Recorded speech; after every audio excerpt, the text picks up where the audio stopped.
There are wars we remember, and those we were never meant to survive. But what happens when an ancient alien empire chooses the wrong species to provoke?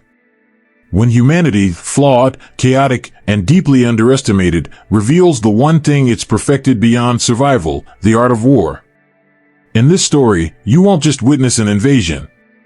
You will witness what happens when the galaxy wakes a sleeping giant and learns too late that monsters don't always come from the stars. Keep watching, because everything you thought you knew about who we are and what we're capable of is about to be rewritten. In the frozen edges of a dying star system, where light has long forgotten how to shine, a world burns. Beneath the shadow of vast alien warships, a once-living human colony disintegrates. Its oceans evaporate into steam, metal towers collapse inward, and its skies churn with smoke that no lungs will ever breathe again. No cries. No rescue. Just flame and silence. Above it, drifting like a patient predator, is the Dominion flagship. It is not built. It is grown. Its hull is layered with armored plates and breathing membranes, its engines pulsing like the hearts of beasts. It does not hum. It breathes. Inside, the bridge glows with a dull green light. The air is thick with the scent of damp organics and electrical rot. At the center, upon a throne crafted from bone and living alloy, Grand Admiral Vora sits, slouched, silent, unmoved. Her tentacles twitch. On the view screen, the last of the colony's defense grid collapses in a brief, hopeless flash. Vora doesn't blink. There is no satisfaction on her face. Only disappointment. Another target. Another cinder in space. Another waste of her time. A pitiful outpost, she mutters, voice dry as dust. Where is the challenge? Her crew stands in silence, not from fear, but because they, too, are tired. Tired of extermination that feels more like cleaning than conquest. Below the command platform, Commander Phobos shifts his stance. A veteran of countless campaigns, layered in chitin and scar tissue, he dares to break the silence. Perhaps Earth itself will provide what we seek, he offers, voice low, measured. The name causes a pause. Even the lights seem to dim. Vora lifts her head. The static in her neural interface hisses, then clears. Something stirs behind her silver reptilian eyes. Earth. The cradle of humanity. The home world. The one place their myths and madness have always returned to. She taps her cranial port. The screen shimmers. Intelligence streams into the air, planetary data, orbital scans, encrypted transmissions, analysis of Earth's defense systems. Heavily defended, she whispers. Multiple orbital grids. Long-range plasma towers. Networked satellites. Tactical intelligence nodes. And then, she smiles. For the first time in many cycles, she smiles. Not from superiority. Not from mockery. But because she has found something worthy of her attention. Now this, she says softly, might actually require tactics. Tension rises across the bridge. The scent of adrenaline floods the air. Her officers stir, alert, eager, uncertain. From the comms pit, a young lieutenant, CX, speaks up, his voice chirpy, antennae quivering. Shall I inform the fleet, Admiral? Vora rises. Her full height stretches above all others, elegant and terrifying. Shadows spill from her armor like ink. Her voice is quiet but absolute. Yes. Prepare the Armada. Full hyperspace transition. A pause. Send word to the Council. She turns, staring into the void, past the screens, past the stars. Tell them, we are done playing with our food. Beyond the ship, the Dominion Armada awakens. Dozens of living warships stretch their limbs, tentacled dreadnoughts, fanged corvettes, vessels shaped like the monsters of ancient dreams. Swarms of autonomous strikecraft burst from their launch bays like seeds scattering on the wind. Engines spin to life. The gravitational field trembles. The fleet aligns. Then, without warning, space opens. The fabric of reality tears into blue flame as hyperspace rips through the system. One by one, the Dominion warships vanish through the rift. Not with a bang. Not with a scream. With silence. Only the stars remain, blinking, distant, unaware of the mistake that has just been made. For on the other side of that rift lies Earth. And Earth is no longer watching. Earth is waiting. The fleet emerged from hyperspace like a wound torn across the edge of Sol. Massive, angular, predatory ships of the Galactic Dominion spread across the outer system like dark wings unfolding in slow motion. The void twisted behind them, still bleeding from their passage. They took formation above the ice-locked moons of Neptune, preparing for the final phase of what was expected to be a glorious extermination. For several moments, all that existed was the steady hum of reactors and the cold silence of strategy. Then the Admiral spoke. Her voice, filtered across frequencies, was translated into hundreds of human tongues and beamed into orbitals, ground stations, satellites, and subterranean bunkers below. Your expansion ends today. Your species has been deemed unworthy. Prepare for extinction. She expected panic. She expected cries. She expected bargaining. She expected the soft, pathetic desperation of lesser beings facing annihilation. But Earth was silent. No response came for 17 long seconds. Only static. Atmospheric echoes. The distant hum of particle radiation. Then, without warning, a voice broke through. Not frantic. Not trembling. But calm. Clear. Human. Female. The accent was soft, touched with the Midwestern warmth of distant fields and steel towns. But the tone held something far colder than space. Admiral Vora. We thank you for your patience. The entire Dominion bridge froze. The voice continued, measured and composed. While you destroyed abandoned colonies, we were preparing. Below the layer of ritual translation, Vora's mind reeled. Abandoned? A sudden flurry of holographic updates confirmed it.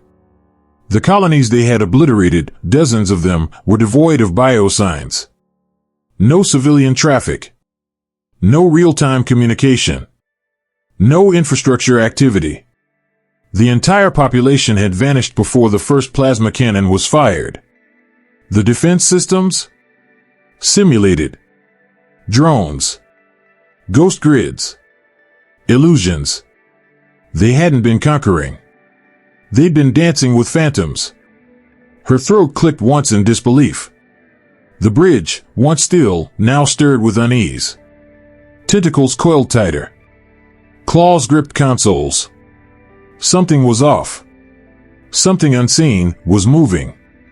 And then the veil was ripped open. Space behind the Dominion fleet fractured, an impossible rip, a silent scream made of light. Through these tears poured thousands of vessels. Small, sleek, geometric shapes, too smooth to be natural, too fast to be tracked. Human-made. Each one moved like a living thought, shifting in patterns no predictive software could follow. They formed rings, loops, attack spirals, some accelerating beyond the tolerance of known inertia. It was not just a fleet. It was a trap. The entire Dominion formation had been surrounded. One by one, ships began to lose targeting locks. Defense protocols jammed. Heat signatures mismatched. The fleet's precision dissolved into static and shadows. And then, another voice joined the broadcast. Male this time. Younger. Sharp. This is Dr. Marcus Kingsley, cultural attaché and xenobiologist. Each craft you see is equipped with a star splitter warhead, quantum primed, self-guided, completely autonomous. He paused. Not for effect. For clarity. You are outmatched. And outnumbered. Alarms screamed on the Dominion bridge. Sensor panels overloaded. Tactical maps became useless clusters of red. Shields began to flicker under phantom impacts. The Admiral's command chair pulsed warnings directly into her nervous system. She stood, but not out of pride, out of instinct. Across the command deck, officers shouted, calculated, pleaded with systems that no longer responded. Their warships, so mighty among prey, were now prey themselves. The human voice returned. Cool. Icy. Unapologetic. You unleashed hell on our colonies, Reeves said. And now, we finally have a reason to get really nasty. The words hit harder than any warhead. Because they were not metaphor. They were promise. And then the first wave hit. Like locusts made of plasma and machine logic, human strikecraft plunged toward Dominion vessels. Not to destroy, at least, not yet, but to dissect. To blind. To pin. To bleed the beast slowly. Laser tethers severed weapon ports. Micro-torpedoes shorted propulsion cores. Pulse weapons detonated shields without breaching hulls. It wasn't war. It was surgery. One by one, the warships of the Dominion were turned into floating husks, still breathing, but helpless. Still functional, but disarmed. Vora gripped the edge of her throne, watching as her fleet was peeled apart like fruit. Not a single human pilot had spoken again. They didn't need to. Their silence was now louder than any threat. The bridge lights flickered. Somewhere deep in the ship's core, a resonance, alien to its systems, had begun to pulse. Not mechanical. Not electromagnetic. Something else. A signal riding beneath frequencies their instruments had no name for. It crawled through the Dominion fleet like a whisper in a cathedral. Then, the transmission arrived. No breach. No command override. It simply appeared, broadcast on every screen, every console, every implanted neural link. A face. Human. Gray hair. Eyes like cold iron behind glass. She looked tired. But not weak. Composed. Unshaken. Like this moment had been rehearsed long ago. We could destroy you, she said. But instead, we'll educate you. At first, nothing happened. Then the data surged. It was not a message. It was a flood. A tsunami of memory and record and scar. Not just battles, but ideologies. Not just weapons, but the will to use them. Centuries of conflict compressed into pulses of burning knowledge. The Dominion's interface struggled. Folders unpacked themselves. Holograms bloomed across the bridge. Images. Names. Dates. Wars. Endless wars. Primitive, brutal, and horrifying in their intimacy. A village in firelit Southeast Asia. Shadows moving through jungle, blood, and radio static mixing into silence. Children screaming behind bamboo walls. A mushroom cloud rising over a desert, slow and balletic, beautiful and obscene. It lingered too long. Some of the crew turned away. Footage of cities turned to dust, of nations devouring themselves. Faces lost in fog. Bayonets gleaming beneath trench light. 1,000 uniforms. 1,000,000 flags. And always, always, humanity, not fighting to survive, but fighting because it chose to. The voice returned, male this time. Younger. Controlled. Everything about us, our wars, our weapons, our psychology. He sounded like a surgeon explaining a scalpel. Not proud. Not boastful. Just too thorough. Learn about Hiroshima. Vietnam. Chemical clouds. Blood-soaked economics. Strategic starvation. Cyber ops. Psychological subversion. Proxy conflicts. Drone assassinations in the name of balance. Mutually assured destruction. There was no crescendo. Only a rising density. The weight of understanding. They had not been conquerors. They had not been defenders. Humanity had become something else entirely.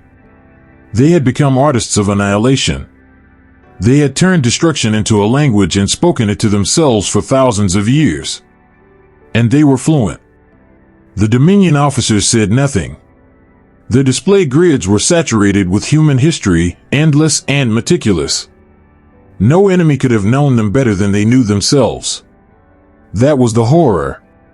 Humanity had steadied itself as a species of war, and in doing so, had made war into its greatest strength. And now, it was looking outward.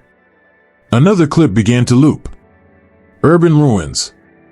A tank column moving through ash. Soldiers laughing while smoke rose behind them. One passed bread to a crying boy in a burned-out street. Compassion and devastation in the same gesture. The capacity for mercy amid the machinery of ruin. Humanity was not merely destructive. It was complex. It could offer peace, then wage war more savagely than those it condemned. It could forgive, only to strike harder next time. They didn't follow codes.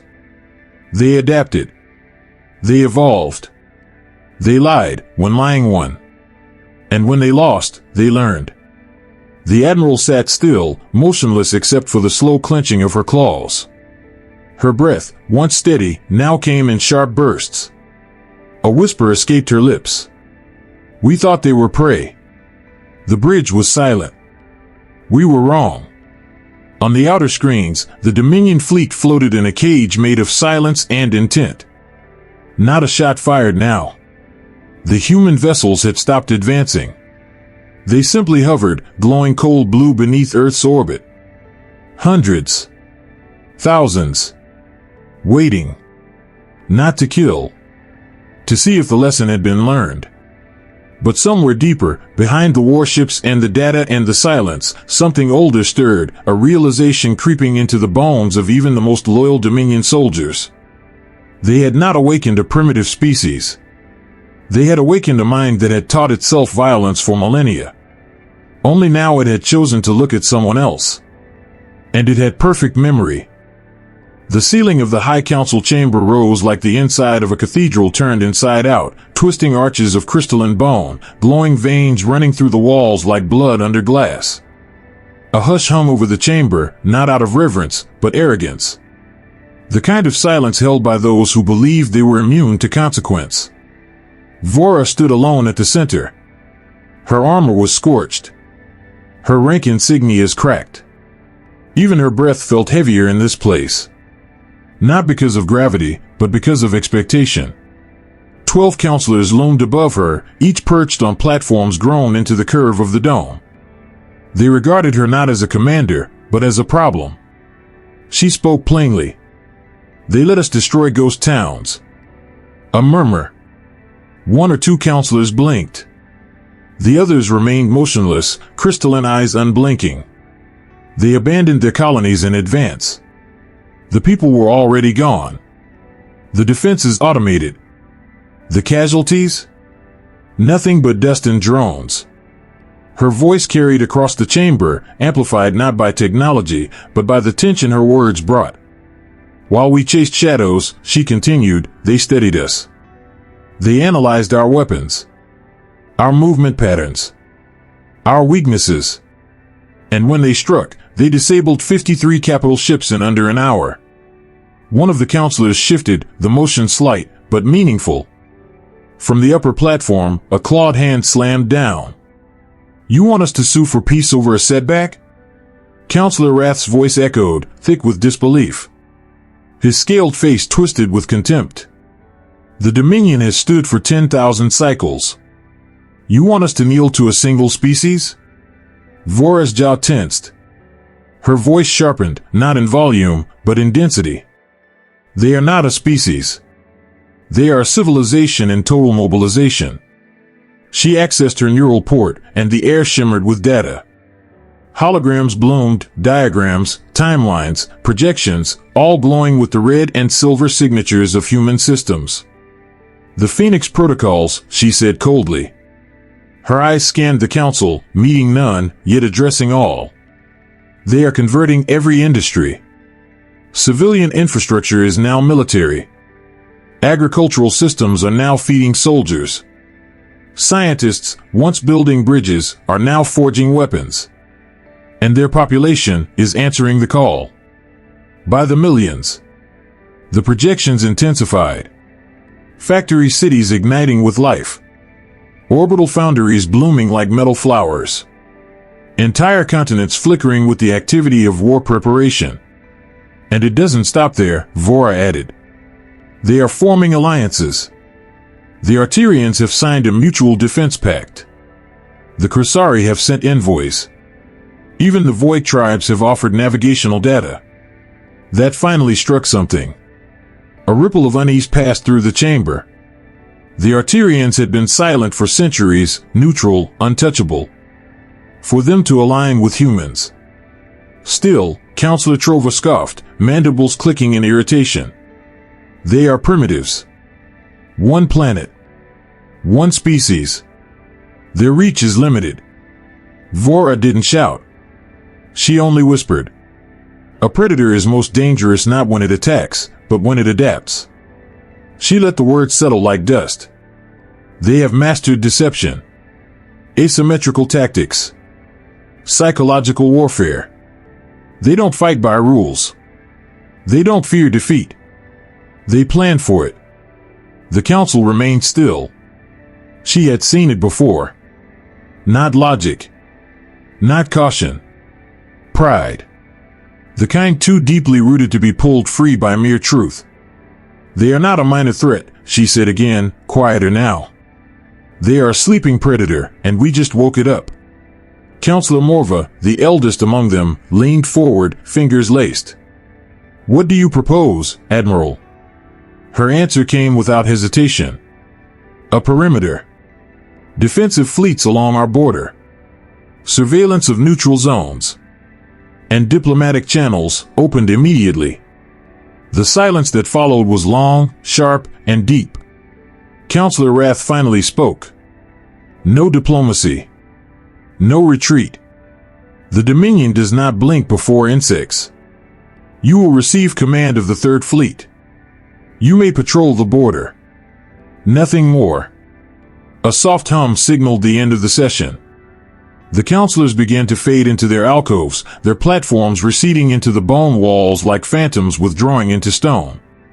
Vora stood alone again, in a space that had once shaped empires. Now it echoed with a truth only she seemed to feel. It was already too late. She turned from the chamber. The data continued to shimmer behind her, suspended in the air like ghosts that would not stop screaming. And somewhere, far away, Earth was building. Not hope. Fire. 3 months passed. And then, the signal came. No encryption. No broadcast header. No protocol. Just a face.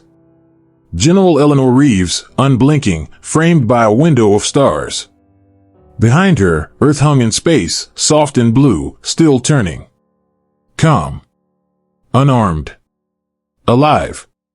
In that moment, the galaxy saw not a world, but a home, the center of everything the humans were about to defend. Her voice came clear, even across the vast distances between suns. You ignored our warnings. Rejected peace. Now, we are at war. There was no anger in her tone. No passion. Just gravity. Then the signal cut. And space tore itself open. Across hundreds of systems, distortions ignited. Like ink poured through silk, holes unraveled into the Dominion skies. And through them came ships. Not by dozens. By thousands. Sleek. Black. Angular. Glowing with fusion signatures the Dominion could barely register before they were already inside their defensive grids. The outer colonies of the Dominion, those once impervious walls of iron and fire, fell in hours. Not days. Not weeks. Hours. Where their fleets expected friction, they found flame. Where they plotted delay, they found devastation. In orbit above one of the collapsing defense sectors, Vora watched the tactical display fracture in real time. Wormhole after wormhole bloomed like opening scars across the map. Enemy vessels poured through with surgical precision, hitting only weapon systems, targeting only command links, bypassing civilian zones entirely. They were not just fast. They were coordinated, collective, measured. She stepped forward, slowly, as the lights dimmed. They've mastered wormhole tech, at scale. Around her, the bridge crew moved in silence. Not from discipline, but fear. The kind that slips between thoughts and reminds one of something long buried, that not all nightmares sleep beneath your bed. Some live among the stars. Commander Talon, her new second-in-command, whispered the words no one dared put to logic. They specialize in the impossible. The war didn't rage. It didn't escalate. It unfolded like a decision already made. 7 days. That's all it took. In 7 days, the Dominion, an empire that had spanned millennia, collapsed. On the 8th day, the fighting stopped. And among the ruins of the once sacred High Council chamber, surrounded by shattered crystal panels and fractured bone architecture, Vora stood motionless, soot on her armor, blood on her hands, none of it her own. She did not raise her head when the sound of footsteps echoed through the wreckage. But she knew the voice when it came. I'm not here to gloat. The boots crunched glass. A long pause. Then a calm breath. I'm here to offer you a job. Vora lifted her gaze. Her eyes were rimmed in violet fatigue, her limbs heavy with defeat. A job, she said, not in disbelief, but numb calculation. Reeves stood at the edge of a collapsed column, helmet under one arm. We just dismantled your government, she replied evenly. Now someone has to help build something new. Vora laughed. A dry, cracked sound. It did not echo. Nothing in this place would ever echo again. She stared into the space where the council once sat, where arrogance had declared its own eternity, and then looked back. Her voice was bitter, but resolute. If I accept, I want it on record. I tried to stop this war. Reeves nodded once. It's already in the archives. There was no handshake. No ceremony. Just a pause. A shared recognition between two predators who had survived their own instincts. And somewhere, high above the shattered cities, the human fleets hung in silence. Watching. Not to invade, but to ensure the lesson held. So, now you know how it began. How the most feared empire in the galaxy made one mistake, and how humanity responded with silence, fire, and strategy written in blood. But is this truly the end? Or just the beginning of a darker chapter? What would you do if your home was threatened? Do we become conquerors in return? Or something far more dangerous? Let us know in the comments, because this war isn't over. And neither is the story. Subscribe for the next chapter. And remember, the galaxy thought we were prey. They were wrong.